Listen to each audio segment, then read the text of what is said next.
Hey guys, welcome back to my channel, and fun fact about me is I finished my uni degree course on a random Thursday.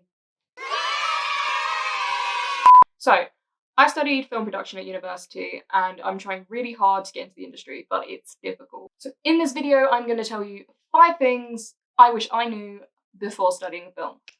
Let's go. Number 1, and the thing that I think is very important, you don't have to study film to make films. Bruh. Essentially, there's lots of other routes. Apprenticeships, there's like training schemes, there's just applying. Honestly, to get a runner job, all you really need is a driver's license and lots of transferable skills, which you can get from most everyday kind of jobs, like working in retail, working in catering, fast food, whatever, your casual part-time jobs. If I can say anything in this video, get a driver's license. That's something that I'm working on currently, and I wish I did it years ago. If you ever want to work on sets, they're in remote locations usually, and you have to drive there. Like, honestly, if it's you and someone who can drive, they will pick the person who can drive most of the time. You don't have to go to a fancy uni to work in film. For film and television, it's not a necessity, to be honest. They want experience.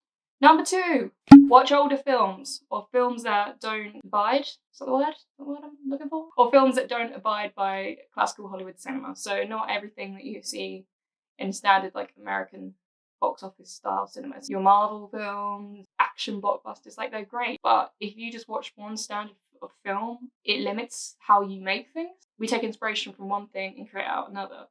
So the more stylistic choices you watch, the more you're gonna have in your arsenal to put out there. People are missing out on so many good films because they're afraid to watch in subtitles. As an anime watcher, like, that is not an issue for me.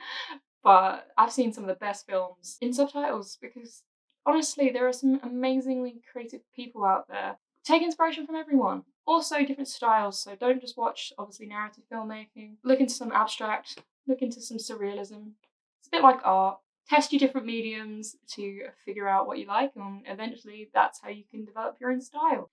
Number 3, and I can't drive this home further, make content. Even if it's bad. What do you think I'm doing? So this could be anything. So for me, like right now, obviously I feel kind of stuck in a rut. So I'm trying to make YouTube videos, emphasis on trying. So YouTube's a really good outlet. Also competitions. I entered a competition not long ago. You just got to look at the different companies in your country, or a lot of companies do international entries. A good website that I use is Film Freeway. That's pretty good for finding different competitions.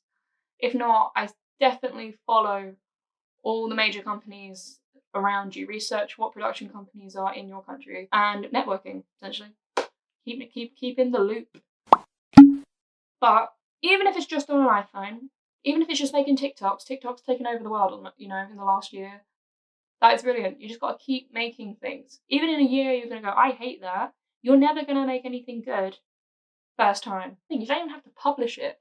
It doesn't even have to be published. If you don't want this out in the world, still make it. Still just make it. Have it on a hard drive.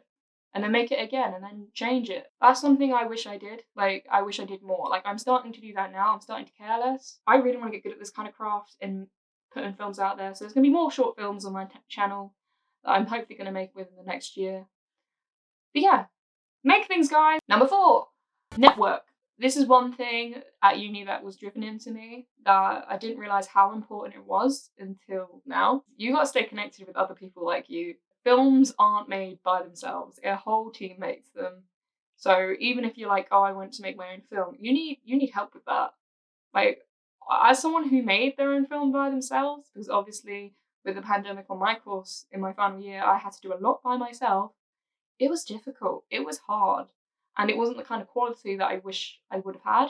There are different ways to network. There's Facebook pages, make a LinkedIn, there's different websites. If you're into screenwriting, BBC Writers Room's good. Just go on Google and look at production companies and see what they've got on offer. Keeping a watch on it is the best way you're going to eventually get in. So, yeah. Number 5, and I cannot stress this enough, know your worth. Essentially, you may see some things out there where it's like work experience. If it's a student film, fair enough. But even on student films, like even on the films that I've made, everyone that worked on them, we would cover their travel expenses. So it would never be out of pocket. Like, that's just courtesy. Even if it's something that isn't, high budget or something where no one's making money out of it, whoever's in charge, whoever's leading it, will cover everyone else's costs. That's just like the common courtesy, I think, of student films now. So at least this is my opinion on the case. So if a company who's well established, who could pay you, is offering free work experience, I would question why it's not paid at minimum wage. Like working in film, everyone should be paid at least minimum wage. Like, unless you know you're getting something out of it that is beneficial to you, don't get mugged off by big companies because they want free labor. So yeah, to round off this video, make films, stay connected, and try your best, and eventually, hopefully, you'll land on your feet. I'm trying to speak these words into existence because that's exactly what I'm trying to do. So yeah, I know I said on my last video, music is the aim of this channel, which it is. Like, I love music, like that is my other passion other than film. But I have this, whole degree that I did, so I will be occasionally like trying to promote my short films that I make, or maybe talking about it, do it behind the scenes, that kind of vibe. I'm still trying to figure out what I'm doing. I think that's a difficult thing. No one actually tells you how difficult it is to transfer from being a teenager with dreams of what you want to do and actually doing what you want to do. This early 20s, does anyone know what we're doing? Still trying to figure that out. Let me know if you know what you're doing in your early 20s. Let me know below. Anyway, hopefully I'll have a new video for you guys soon. Stay safe. I'll see you guys later.